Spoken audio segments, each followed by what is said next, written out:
Joe Baca asked, would I be hurting myself to focus on just hats for my embroidery business since most of my business is such? I am new to business, but hats I have down. We have a slew of business related to hats, but do not know if I can just sustain on just hats. Great question, and the first time I'm getting this question, but I would approach this in several ways. Number one, props to you and kudos to you for mastering hats, and this is what you know. Like, that is awesome, right? That is awesome that you're able to do that. Again, hats are more difficult, so for you to be able to have mastered that, and this is what you focus on, that's absolutely great. I think a lot of people would be very willing to be in your situation, right? So that's the first thing that I would say. To give yourself props for getting to that point.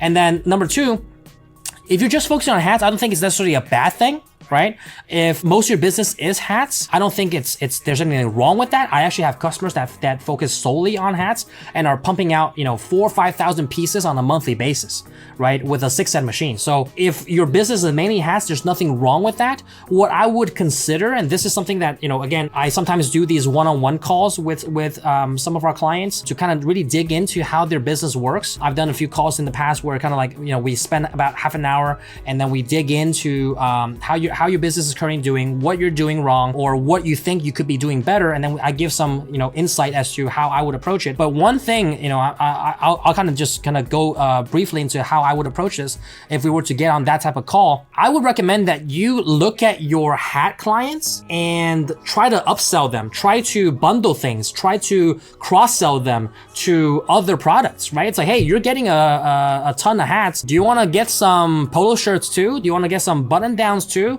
Do you want to get some beanies too? Hey, do you want to get some totes for your business? You can think of a slew of things, right? So it doesn't hurt to cross-sell them. It doesn't hurt if they're already your customer. Look at what their business needs and then go ahead and try to recommend things that would make sense, right? Like if you're looking at hats, you might as well throw in some polos. Or one of the things I told one of our clients when we got on a 30-minute one-on-one call, they were saying, how can I increase the potential revenue for some of the clients that I currently have, right? How can I increase the average order value, or AOV, right? Average order value. That kind of speaks. That's kind of a healthy metric to measure, to see the health of your business. If you're increasing your AOV, your average order value is going to help you drive more revenue simply by doing nothing else, right? By just increasing the order value of each of your customers,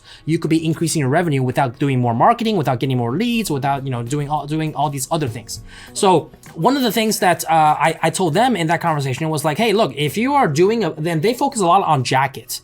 They focus a lot on jackets for like different DJs and bands, right? So they were doing these awesome jackets that was like $120 each, and it was like jacket back, and it was a very intricate design, and it looked awesome. They would also do hats for these clients too, but hats wasn't a major part of their overall selling point. People really love like the jacket back designs that they were doing. And I simply told them, why don't you tell them, hey, order half a dozen of jackets, order like 6 jackets, and I'll throw in like 1 or 2 hats, right? I will throw in a hat to you absolutely free of charge if you just increase your order size, right? You can play around with these numbers on what makes sense for your particular circumstance, right? Your pricing, your costs, your wholesale costs, what kind of equipment you have and how efficient you are, all of that plays into your pricing. But if you can afford to throw in 1 hat or 2 hats free for a sizable order, you've done just you've done two things. Number one, you've just increased the likelihood that the customer is going to buy from you, all right? And you've increased the potential average order value that they're going to make on this order, right? Because instead of ordering 3 jackets, now they're going to order 6, right? In order to get that extra hat, right? That you are offering as a special carrot for ordering more quantity, right? That increases your average order value. That's the first thing that you've done. And the second thing you've done is you just opened up a whole new line of product for them to consider. Right? That's probably more important than point number 1, is that not only are you more likely to earn the business and increase the average order value of that customer. What you just done is you opened their eyes to like, hey, I got this free hat and it looks freaking awesome. And now maybe next time I'm thinking about ordering some hats as well, right? So now instead of just selling them jackets, which is kind of your bread and butter, or in your case, just selling them hats, maybe throw in a polo shirt.